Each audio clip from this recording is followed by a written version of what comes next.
Hello, I'm Adrienne Murphy, Parent and Family Outreach Coordinator for Sorority and Fraternity Life in the Office of the Dean of Students at the University of Texas at Austin. I support incoming students and their families through the Houston Family Outreach Program, a hazing prevention initiative from Sorority and Fraternity Life. Thank you for inviting me to share tips for sending your students off to college. While every family's experience sending a student to college is unique, I'm going to discuss 5 tips that should be helpful preparing your student for their first year. Specifically, these tips will cover safety, adulting, mental health, time management, and parent and family associations. Before we jump into the discussion of the 5 tips, please keep in mind the most important takeaway from this conversation that I hope you and your family remember is there are resources that are available to you and your student on and off campus to assist and support you and your student for a variety of situations, concerns, or questions that may arise during their college experience. Now let's turn to our first tip on safety. As parents and guardians, safety for our student is top of mind, and for this reason I'm going to spend a bit of time on this topic. While there are many facets to our students' safety, I'm going to cover a few ideas that I hope will be helpful to your family. The key to your student's safety for college is to know what resources your campus has and to have and practice a safety plan. Let's take a deeper dive into what this all looks like. A first step for preparing your student about safety practices at college is to begin by reviewing what has been your family's safety rules during high school and discuss which of these can be applied or modified for their college experience. I encourage you to talk with your student about their perspective of what worked well during high school at home and what didn't work. Ask them what new safety practices they think should be implemented for college. For example, has your family practiced a buddy system with your student during high school? Have you used technology such as apps that report the location of your student in real time? If your family has used an app like this but plans not to use it while your student is in college, discuss what the new plan will look like. Suggest some different buddy system plans that can be used during college depending on the circumstances involved. The varying scenarios that could happen can range from returning from late night studying at the library, or if a friend leaves your student at the bar with no ride home. For the first scenario, UT Austin offers SureWalk, a free program where SureWalkers accompany any student requesting an escort to or from locations near campus between 8 p.m. and 2 a.m. UT Austin also offers our students UT Night Rides from Lyft, with free late night rides home from campus to off-campus locations served by UT shuttle routes. These rides are available between midnight and 4 a.m. 7 days a week. Wherever your student is attending university, research if their campus offers similar services. Now, we can't discuss safety without talking about college living arrangements. Will your student be living on or off campus? Understanding the differences between living in a residence hall versus living off campus requires different safety resources. It is important that your student be familiar with what safety measures look like in each setting, because they are different. And it is likely your student will experience both dorm and off-campus living during their time at college. The biggest safety takeaway for your student's living situation is to always lock their dorm room or apartment door, even when they're home. If your student has a lock on their bedroom door, begin using it to learn this new behavior. Up to this point in their life, they may have not had to be responsible for locking a door. The top crime on college campuses is a crime of opportunity, theft. Empower your student to eliminate opportunities for this kind of crime. Some of you may recall your own experience living in a dorm, but for those of you who are new to it, most campus resident halls have some version of resident assistants, community assistants, or campus mentors. Encourage your student to make a connection with the people in place for this very purpose. For those students living off campus, maintaining a safe environment requires a bit more planning and proactive behavior. And encouraging your student to invest the time to develop a solid line of communication with roommates is a great place to start. Among other safety concerns for college students and the focus of the work I do at UT Austin are high-risk behaviors that your student may confront. These behaviors can range from substance use, interpersonal violence, such as hazing or sexual violence, or even being a bystander or witnessing these behaviors. These candid conversations you choose to have now with your student about how to deal with any of these kinds of high-risk behaviors before they arrive to school can make all the difference about how your student chooses to respond to these health and safety crossroads.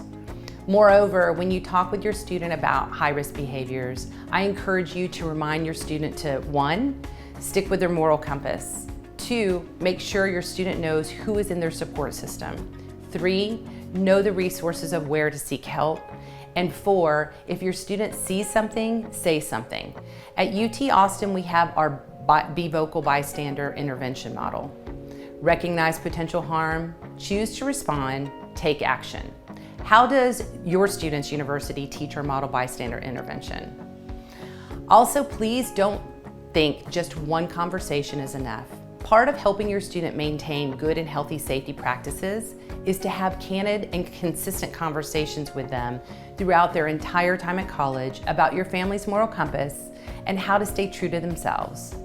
As part of these conversations, talk with your student about what it means to be aware of their surroundings and how to call the police, both on and off campus, depending where they will be attending college. While we are on the subject of using phones, let's talk about apps and communication as part of our safety practices. We all know that students use their phones in every aspect of their lives, which caused universities to rethink how to communicate with students. UT Austin is one over 170 universities using the Live Safe app in order to meet our students where they're most comfortable and provide them with an instant resource if they ever find themselves in an emergency or any time of need. One of these features of this app is in real-time notification system, which can easily be used for a buddy system, even if the buddy is remote. Encourage your student to check with their college to see what communication tools are available to them. Alternatively, come up with a plan together, like having an emergency contacts marked on their phone or selecting one person such as a trusted friend or roommate as the chosen one, whom your student checks in with on a regular basis and knows where your student is and what their general plans are. Another important component that comes to mind when discussing safety communication with your college-bound student is to help them identify communication as a safety practice. I can think of a few safety rules my dad implemented when I first started driving that inevitably happened. 1, always fill up your gas tank when it becomes half empty. And 2, know how to change a tire and where the tools are located in the car.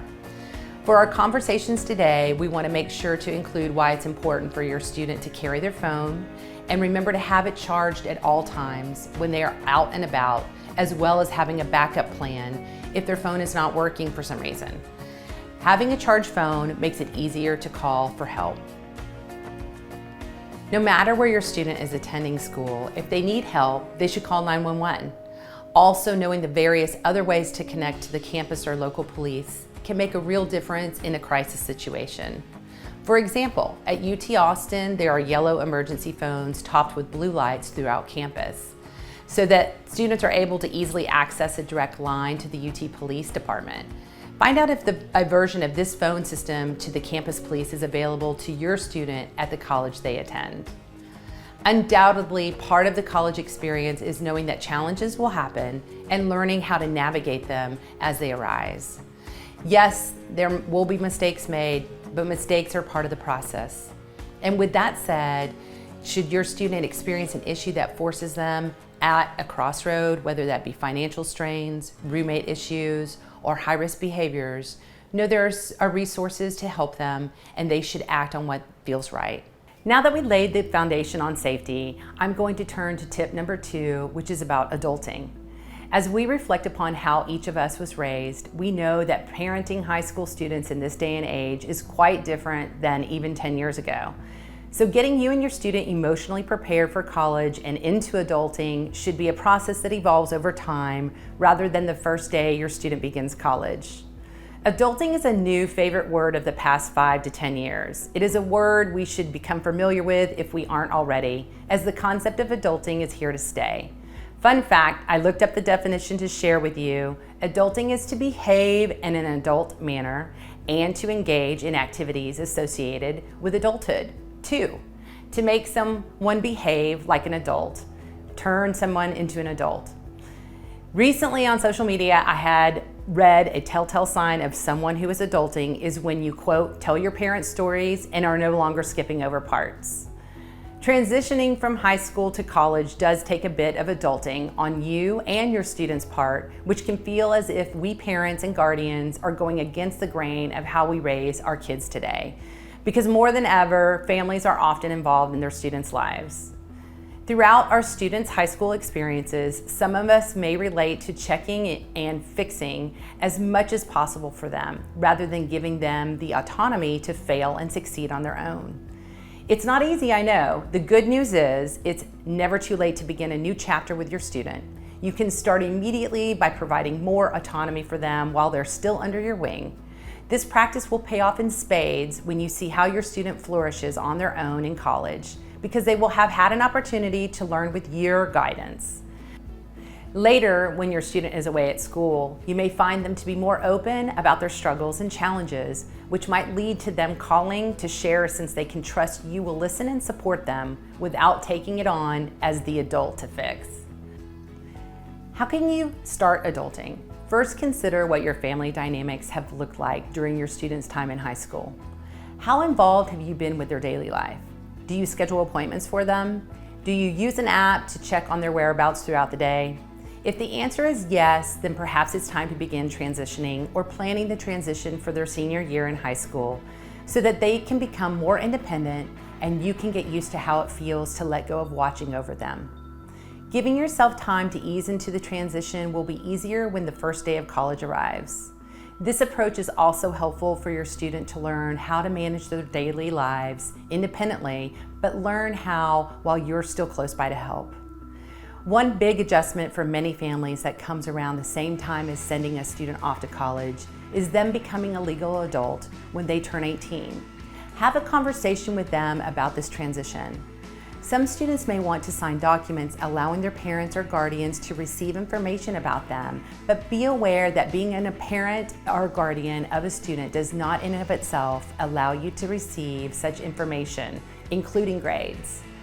Since your student will have a legal independence at age 18, it's worthwhile to encourage them to learn how to advocate for themselves, whether that be about academics, roommates, or even health needs. Finances are another big component to adulting. Talking with your student about finances before they leave for college and continuing these conversations during their college life can help them build good financial habits.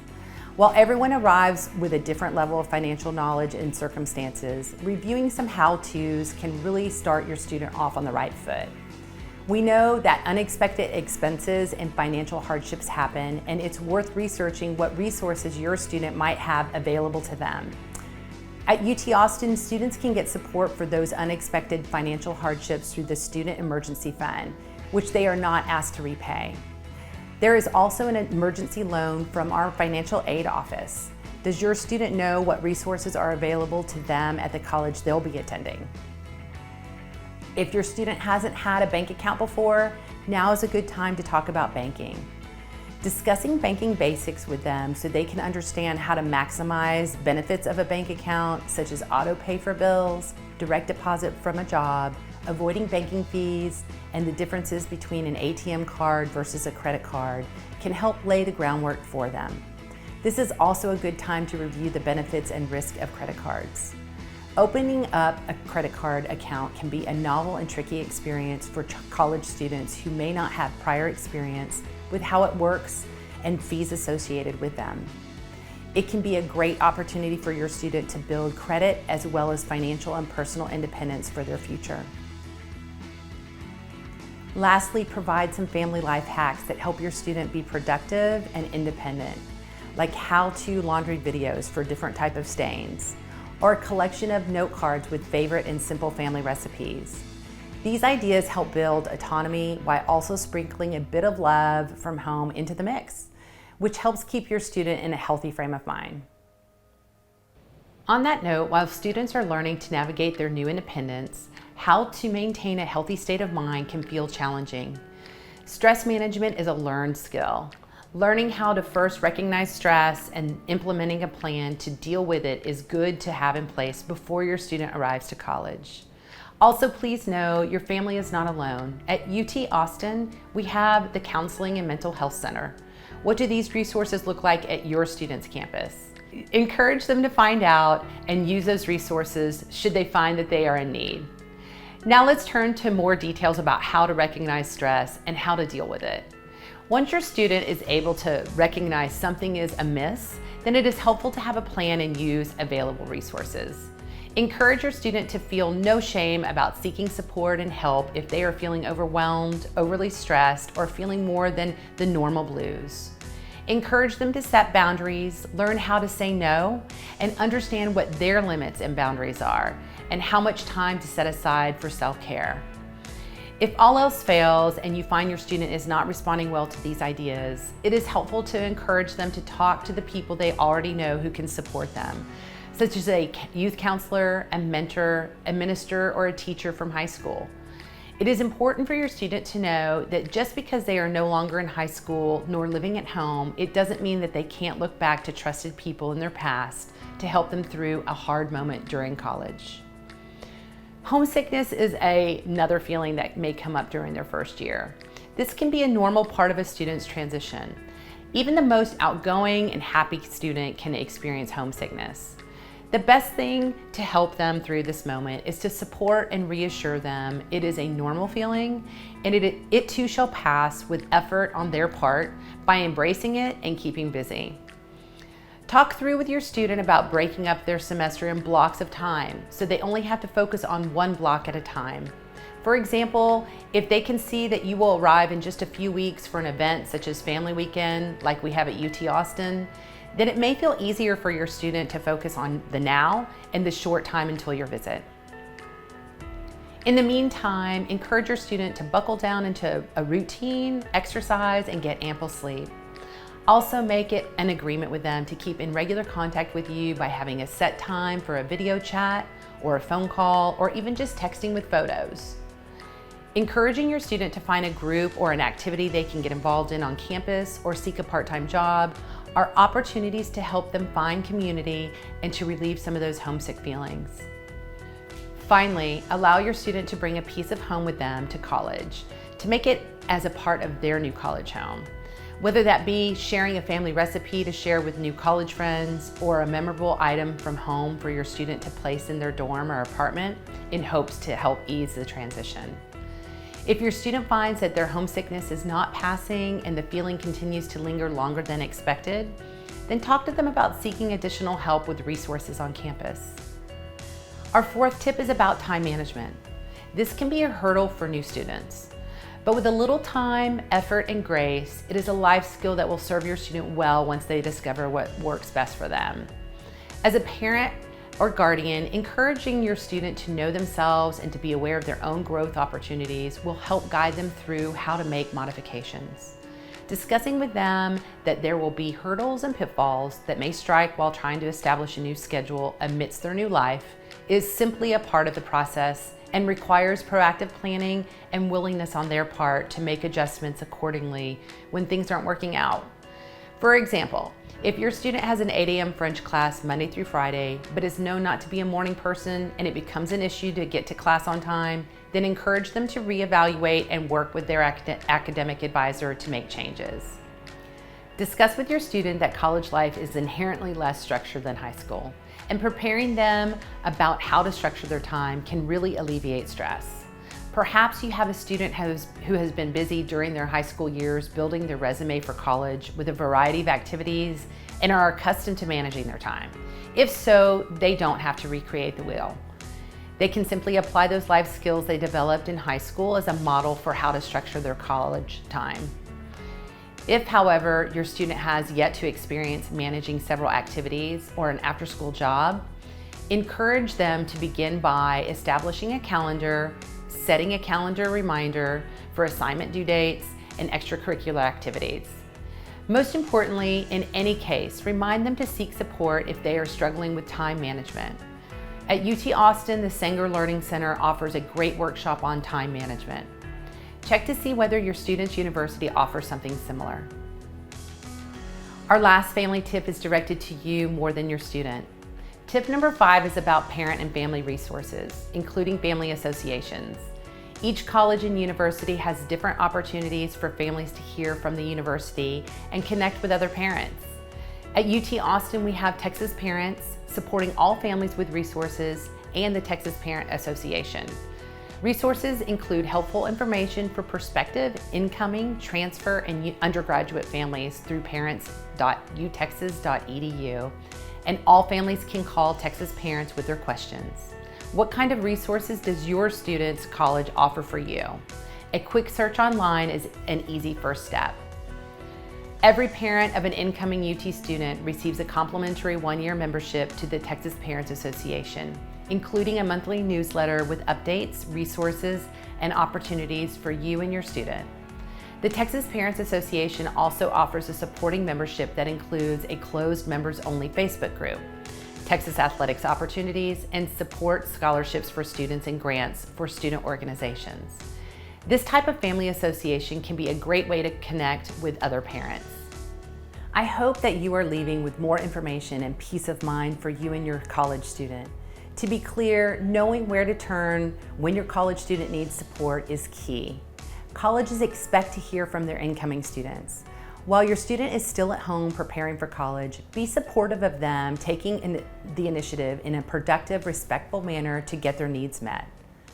As I said, you can assume there are resources for most any issue that comes to mind about your student's college experience. The overarching message is that resources exist for your student to use, and it is important to be informed about where, when, how, and why to use these resources. I wish you and your student all the best during their first year at college and all the success as a college student. Remember, keep talking about these topics throughout college, know your resources, ask your student to know who their support system is for any given circumstance, encourage them to stay true to themselves, and enjoy their experience. Thank you.